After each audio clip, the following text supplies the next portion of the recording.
Morning, church. Morning. Pastor Bedford, ministers, congregation. It's good to be here in the house of the Lord today. God is good, Progressive. God is good. Now, before I get started, let me just say that, I'm glad we do have heating here today, because we know black folks don't like no cold situation. And one more thing, this must be a Valentine's Day microphone, because it's got this pink little sponge on top. I don't know how I feel about talking in this microphone, but I'm going to make this work out. And similar to if you give a pastor a microphone, you might be on a little bit longer than 5 minutes. It's difficult to give a politician and a lawyer a microphone and expect I'm going to be here in just 5 minutes, but I'm going to do the best that I can. This month is precious to us, black people. Yes, it is. This is the month of our history. If we don't have much else, we have the history that belongs to us. A proud history that raised a strong, resilient, and proud black people.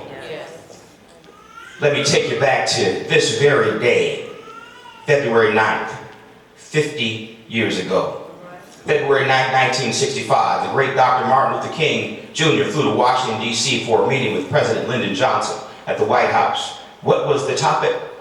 Voting rights. The president pledged swift action on voting rights legislation because the previous week, Dr. King and many others were arrested at a voting rights demonstration. A month after that meeting with the president, March 5th, Dr. King flies back to Washington to speak with Lyndon Johnson once again about the voting rights bill.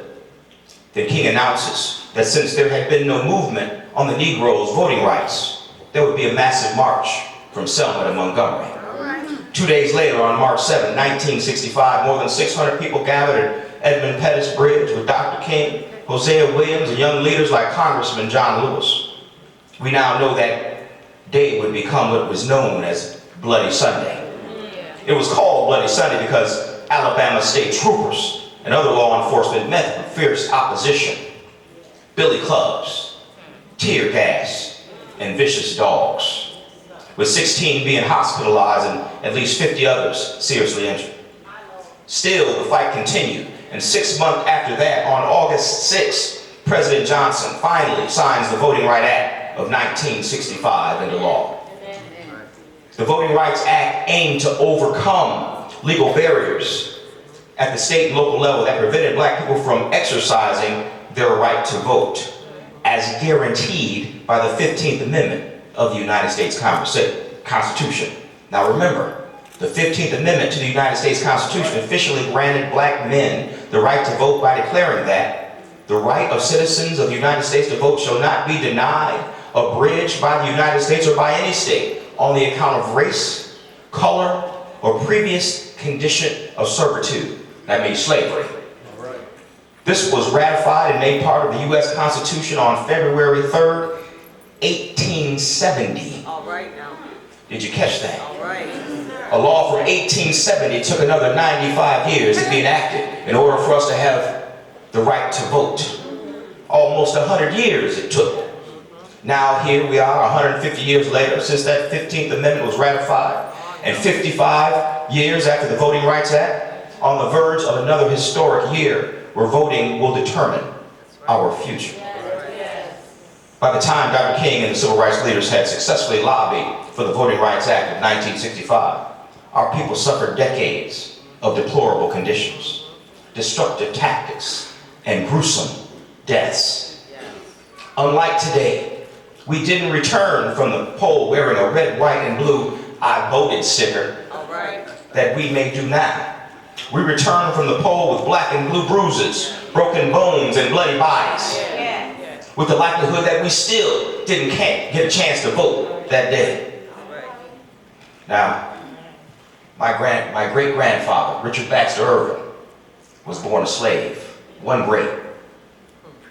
And he came from the south to the north to give his family a better opportunity. My grandfather, Paul Richard Irvin, would tell me stories about having to walk in separate doors at restaurants, having to use separate restrooms, having to get on the back of the bus and give up his seat to a white bus rider. My grandmother would tell me stories, Mabel Woodard Irvin, of going to the grocery store and not being able to touch the fruit because if a black woman touched the fruit, you had to buy it, while her white shoppers right next to her got to touch the fruit, feel it, make sure they took good food home to the family.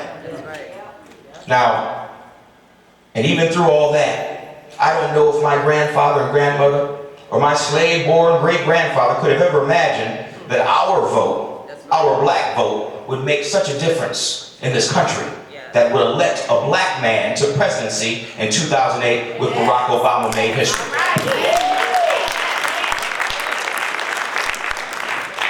But let me tell you something else they wouldn't have imagined.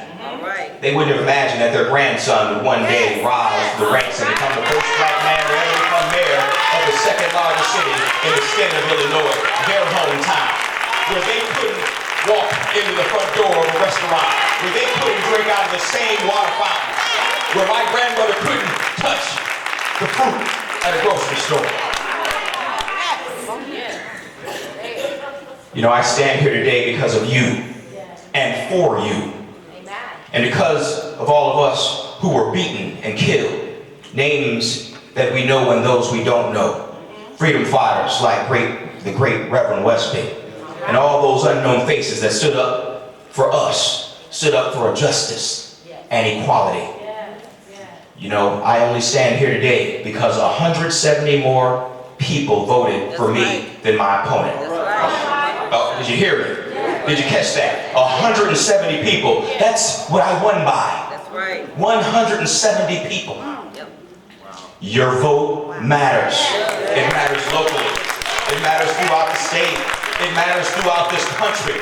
We need to vote. You know, this is a critical time in history where those in power don't care about our cause. If we don't vote, we don't elect people that care about our interests, that care about educating our young people to secure their futures, that care about keeping our young boys out of prison, that care about giving our young women the equal opportunity and giving us black people a seat at the table. If we don't vote, we will never have a voice. And all of our great-grandfathers will have struggled for nothing, will have sacrificed for nothing, will have fought and died for nothing. We must vote. Thank you very much.